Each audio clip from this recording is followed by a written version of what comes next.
जय हिंद साथियों, कैसे हो? क्या हालचाल? ठीक है।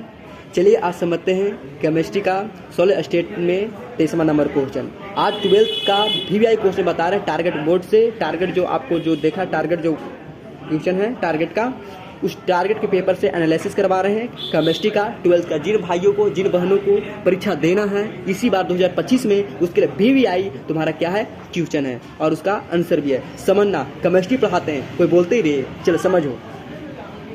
बात यहाँ पे आता है, सबसे पहले सवाल का आता है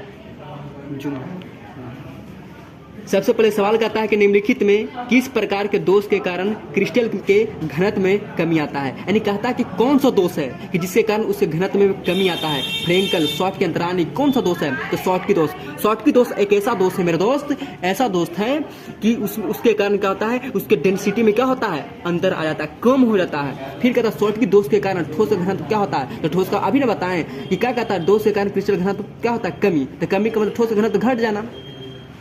किसके कारण होता है? कहता शॉर्ट की दोष के कारण ठोस का घनत्व घट जाता है। घटने का मतलब कमी होना। किसके कारण होता है? शॉर्ट की दोष तो घट जाता है। कहता फ्रेंकल तथा शॉर्ट की दोष होते हैं, क्या होते हैं? फ्रेंकल तथा शॉर्ट की दोष होते हैं, एक प्रकार का क्रिस्टल दोष होता है, नाभिकीय दोष है, कि परमाणु दोष है, कि अणु दोष है। ठीक है, तो यहाँ पे बात यहाँ पर समझते हैं कि फ्रेंकल तथा शॉर्ट की दोष जो होता है वो क्या होता है, एक प्रकार का क्रिस्टल दोष होता है। चलिए अब समझते हैं कि फलक केंद्रित घनीय जालक में, फलक का मतलब होता है FCC। क्या होता है? FCC। कहता है FCC घनीय में एकक कोशिका कितनी कोशिका के साथ सहविभाजित जुड़ा दे। तो FCC में जालकों, FCC की बात करते हैं, इसमें जालकों की संख्या आता है तो कितना हो जाएगा, आपको 8 आ जाएगा। चलिए आप समझते हैं एक क्रिस्टल में कितने प्रकार के क्रिस्टल का जालक संभव होता है। एक क्रिस्टल जो होता है उसमें कितने प्रकार का जालक बन सकता है, तो अधिक से अधिक बनेगा 14 तक बनेगा। कितना तक बनेगा? 14। तो C6H6 कैसा पदार्थ है जिसको बेंजीन कहेगा? बेंजीन कैसा पदार्थ है? तो अनुचुंबकीय की, लौह चुंबकीय की, प्रतिचुंबकीय, तो प्रतिचुंबकीय क्या है, आपको बेंजीन होता है। FCC एक जालक में कितने परमाणु होते हैं? FCC की बात करते हैं, उसमें कितना आएगा? 4 आता है, क्योंकि FCC में चाहे HCP कहे या CCP कहे या CCP कहे या HCP कहे, इसमें परमाणु की जो संख्या क्या कहता है कि FCC में कितने परमाणु होते हैं, तो मेरे दोस्त 4 होता है। अगर BCC कहेगा, BCC तो उसमें होता है 2 होता है। चलिए कहता है कि सीजियम क्लोराइड क्रिस्टल की संरचना होता है, कैसा होता है? तो सीजियम क्लोराइड की संरचना जो है वो किस प्रकार का होता है? BCC जो होता है क्या होता है? सीजियम क्लोराइड की संरचना है, कैसा है? तो BCC का मतलब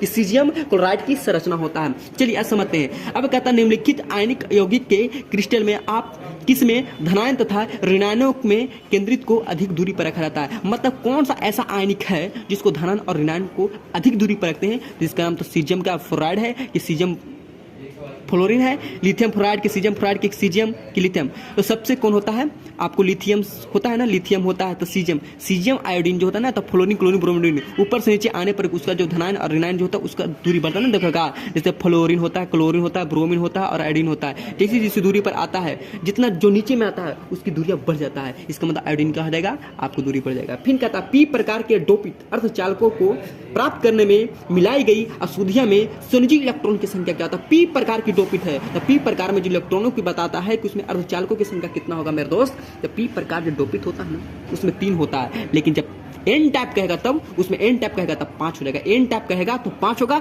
P प्रकार कहेगा तो उसमें 3 होता है। कोई दिक्कत? चलिए कहता निम्नलिखित में कौन फेरोचुंबकीय पदार्थ है? फेरोचुंबकीय पदार्थ की बात कहेगा तो NaCl होता है, Fe3O4 क्या होता है, जिसको बोलते हैं क्या, मैग्नेटाइट। मैग्नेटाइट जो होता है एक प्रकार का क्या, फेरोचुंबकीय पदार्थ होता है। लेकिन हम बताएं तो बेंजीन कैसा था? बेंजीन एक प्रकार का प्रतिचुंबकीय था। कहता अंतः केंद्रित घनीय संरचना में उप संख्या कितना होता है? तो अंतः केंद्रित में कहेगा बाबू, तो उसमें कोनेशन जो नंबर होता है उसमें कितना होता है, तो आपका 8 हो जाएगा। कितना हो जाएगा? 8। ट्रांजिशन कहता ट्रांजिस्टर सेटों के निर्माण में प्रयुक्त होने वाला तत्व कौन होगा? ट्रांजिस्टर जो होता है ना, उसमें कौन सा प्रयोग किया जाता है? एल्युमिनियम, सिलिकॉन होता है। देखा होगा लैपटॉप होता है, मोबाइल होता है, इसमें सिलिकॉन का प्रयोग होता है। सिलिकॉन अगर नहीं रहेगा आपका लैपटॉप नहीं चल पाएगा, मोबाइल नहीं चल पाएगा। जितने सारे लैपटॉप डिजिटल जो होता है, देखो पेनड्राइड, सारा का सारा सब किसमें, सिलिकॉन का देना, क्योंकि सिलिकॉन एक पीला जैसा होता है, छोटा। अब कहता है कि निम्नलिखित में कौन सा ऑक्साइड धातु की तरह विद्युत गुण दर्शाता है? कहता है कौन ऐसा ऑक्साइड है जो धातु की तरह क्या करता है, विद्युत गुण दर्शाता है? सिलिकॉन ऑक्साइड, मैग्नीशियम ऑक्साइड, ये सल्फर डाइऑक्साइड, CrO2, क्रोमियम, ये एक ऐसा ऑक्साइड है मेरे दोस्त कि आपको क्या करता है कि विद्युत गुण दर्शाता है, CrO2 होता है। फिर कहता है कि निम्नलिखित में कौन बेरह पदार्थ ठोस है? बेरह पदार्थ का मतलब अक्रिशलीय ठोस। अक्रिशलीय ठोस उसको बोलते हैं जिसको काटने पर उसका क्वार्टर जो ग्लास आता है, क्वार्टर ग्लास जो होता है ना, बेरबेदार, एक होता है क्रिस्टलीय, एक होता है अक्रिस्टलीय।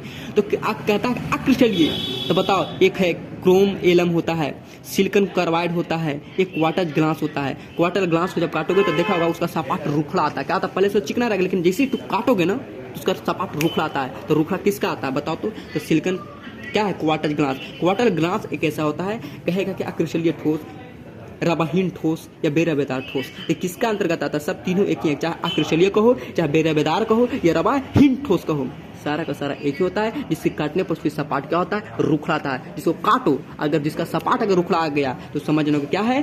अक्रिस्टलीय है, बेरबेदार है या रवाहीन है। जिसमें कौन होगा? क्वार्टज ग्लास हो जाएगा, जिसका सूत्र होता है SiO2। कोई दिक्कत? आपका ठोस सॉलिड स्टेट का पहला चैप्टर कंप्लीट हो गया। पहला पार्ट बता दिए, ये सेकंड पार्ट था। अब हम कल स्टार्ट करेंगे जिसका नाम बिलियन, जिसमें बिलियन से बहुत सारे प्रश्न आएंगे, वो कल समझ लेना। यहीं तक क्लास को स्टॉप करते हैं।